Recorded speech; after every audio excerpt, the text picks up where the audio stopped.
Hey guys, welcome back to the lab. Today at the bench we'll be applying consolidant and then adhering the lifted board leather back down, and then you'll see me trim and pare the extremely tough original spine leather to prep it for reuse on this book. So I start out by taking a micro spatula and running it under the leather. That's just to make sure it's free of any adhesions or impediments, so I can apply the consolidant to the underside with a brush. And the reason I'm doing this is to help prevent the water-based adhesive, which is a PVA, from burning through the leather. The water in that adhesive can permanently darken almost to a black or all the way to a black color this leather, and I just apply, this is Klucel G consolidant to prevent that from happening.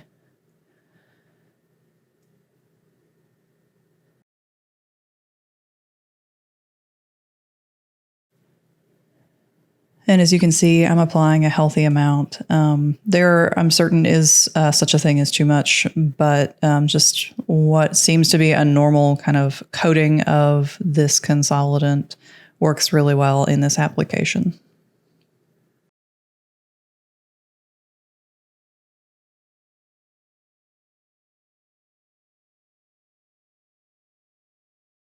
And as you can see, this covering leather, the original leather, has a paper backing on it. And so I'm just applying the consolidant to both sides because the paper backing is super thin and it's not in great condition. And so I'm worried there are splits or holes from where I lifted it. And I'd like to make sure that the leather does have enough consolidant to cover it before applying that PVA.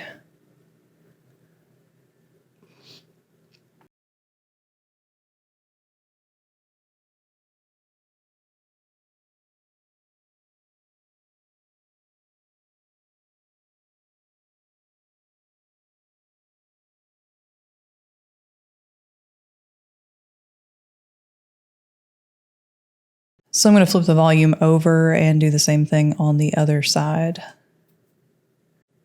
And I appreciate your patience.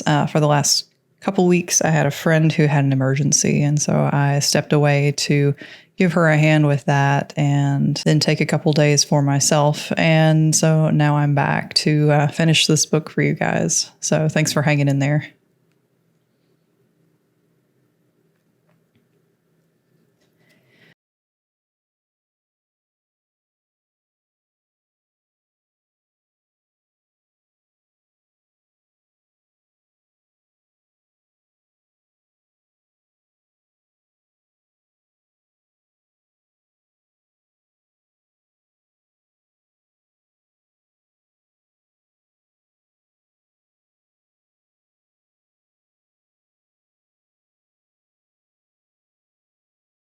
And now I'm just going to take, this is the back cover of this book, and the leather is super tough and it's in really good shape.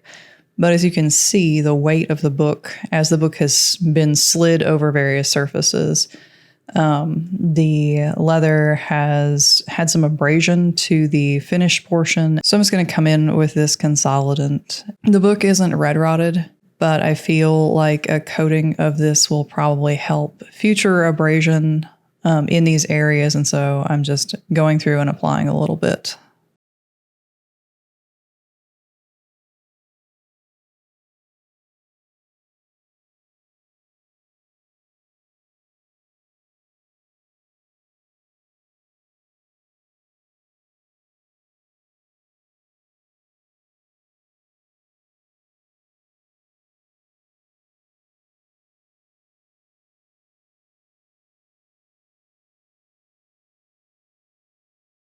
All right, so that's done, and now I'm going to come in and apply the PVA adhesive to get that leather tacked back down.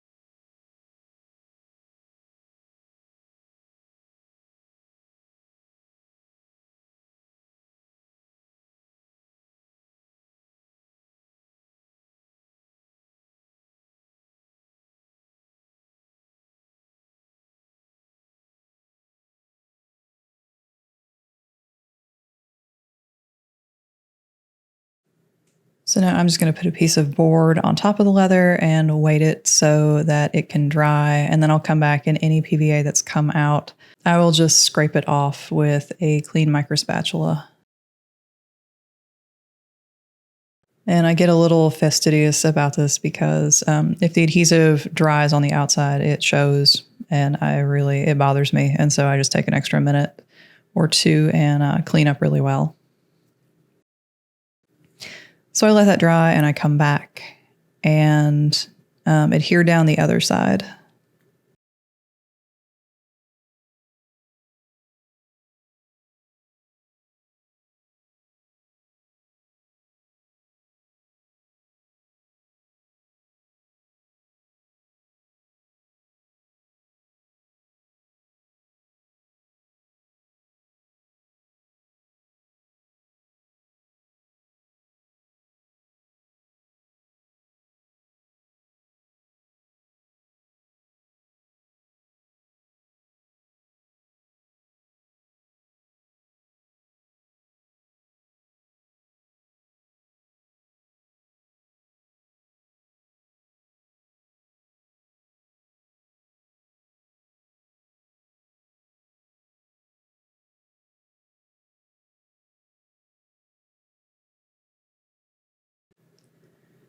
So I finish that up and weight it down, and then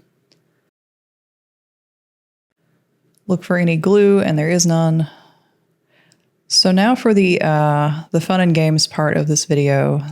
This leather spine piece, as you can see, it is curved and it extends almost to the joint on each side. So I need to trim each side of this so that it's not in the joint.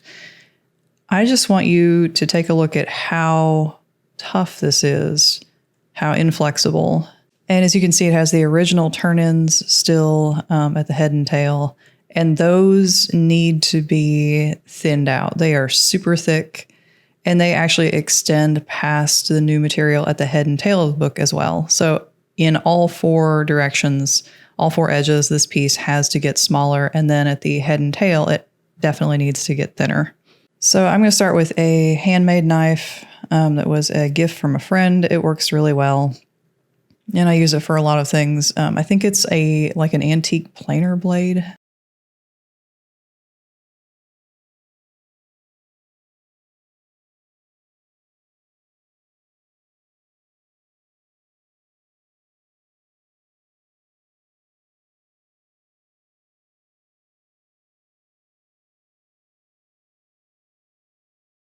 So I'm going to go ahead and actually cut the fold at the head and tail so I can get between these two layers of leather.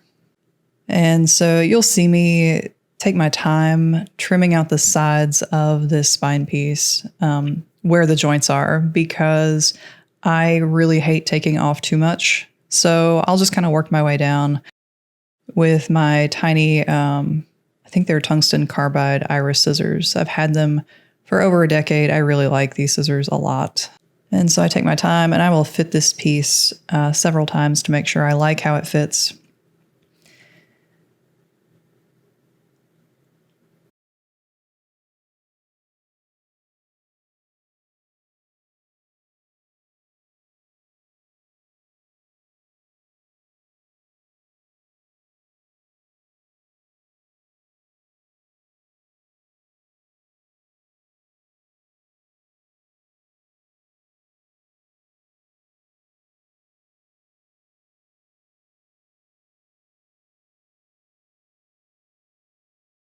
So I can tell handling this piece that it's going to be extremely tough to cut this leather to pare it down.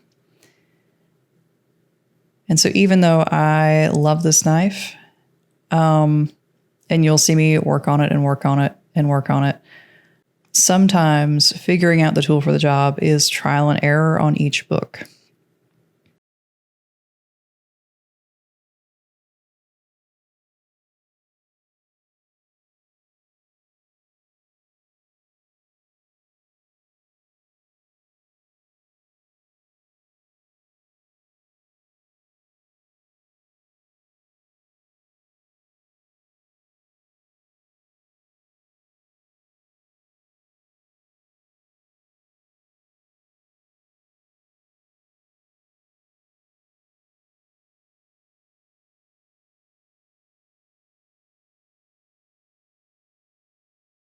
So on leather, oftentimes it has a grain direction, sort of like paper, but it's where certain materials were pulled out in the tanning process, leaving kind of this tough matrix.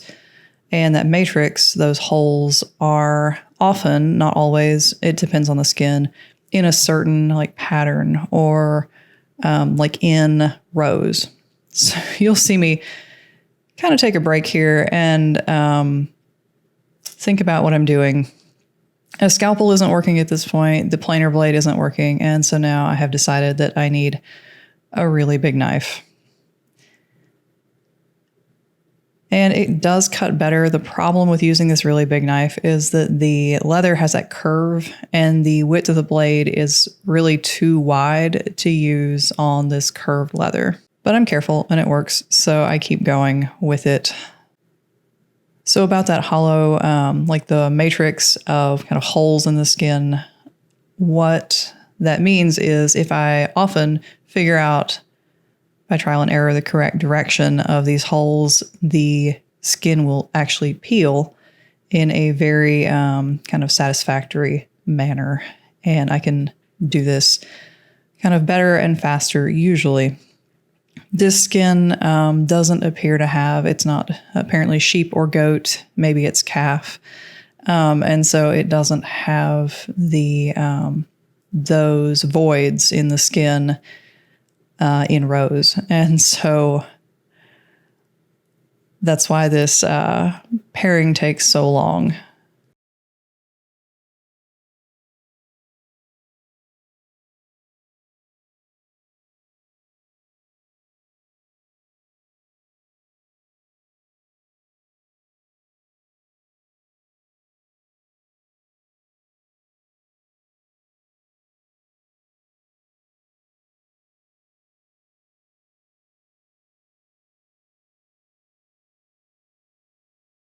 And I have a gel mat that I both stand and occasionally wind up kneeling on just so I can see what I'm doing.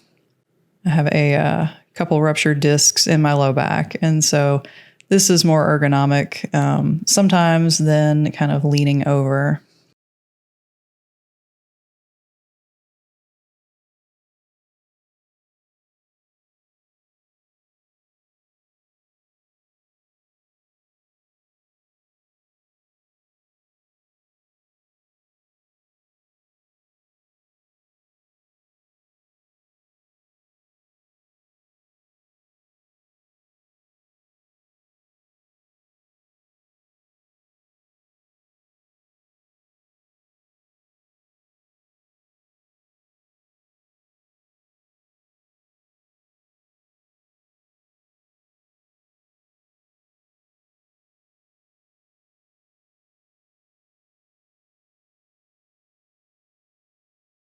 So then I decided to move on to the easier part of this, which is delaminating that paper backing that is stuck to the back of this leather.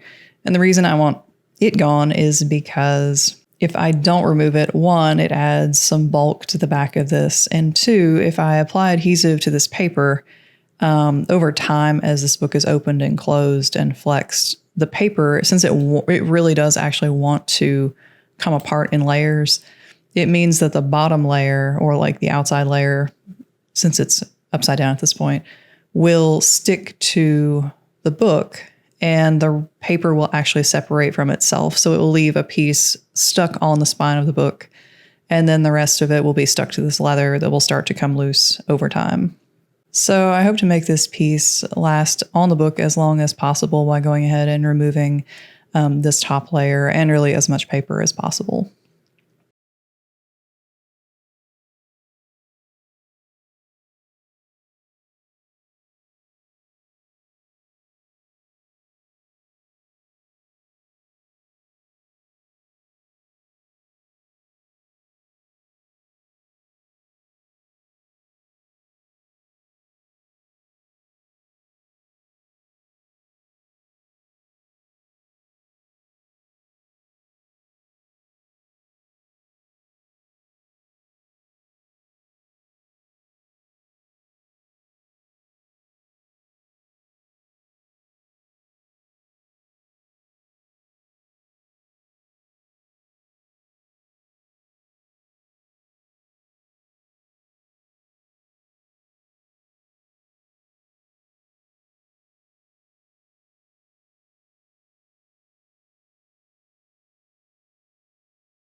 So, like many, but not all conservation jobs, the second side or the second end or the bottom versus the top, the second time you do something, it often goes faster because you have some kind of technique down for execution. So I'm cutting out all the trial and error at this point. I'm expecting the leather to behave the same on the other side.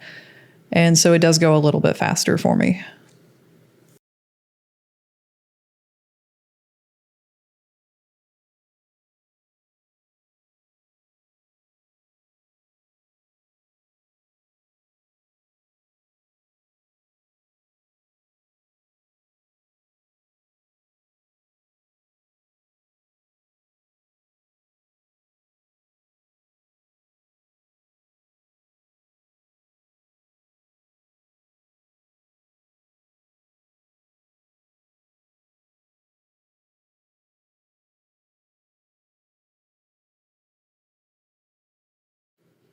And then I just go over the paper part one more time and remove any other bits of paper that are willing to come off.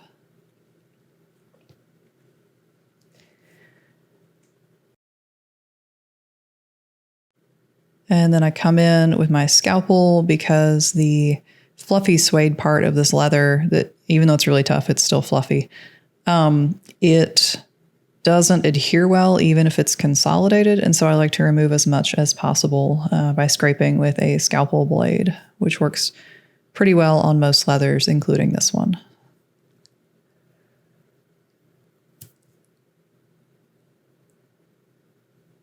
And this just removes the kind of suede side or most of it and leaves the finished leather. And I can tell when I'm getting there because it's a lot denser. And so I know when to stop.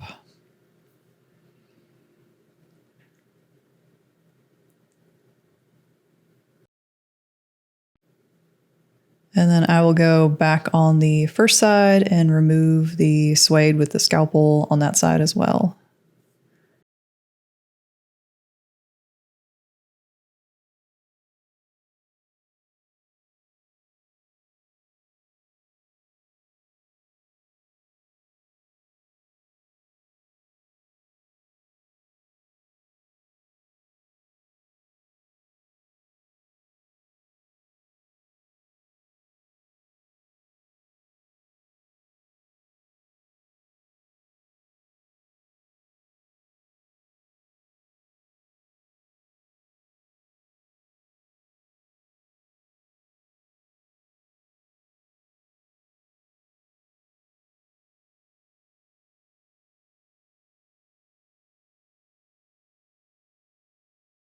And I actually slowed it down there so you can see at the head of this piece, I did actually go all the way through with one of my knives, even though I tried not to. This can happen, and it's not ideal. It was really subtle on the book because there's brown underneath it, and so it's not super obvious if you're looking at it unless you know where to look.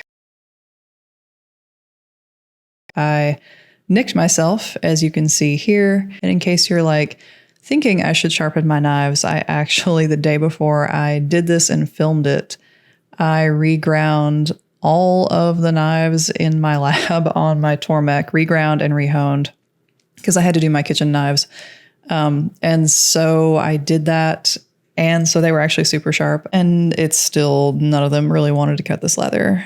All right, so now I'm just going to consolidate the pared and peeled back of this. And I do that just so that I don't forget to put that consolidant on, because if I forget to put the consolidant on and I put the PVA on, it would possibly darken this leather. And so I just like to, when I'm finished, usually go ahead and apply that consolidant.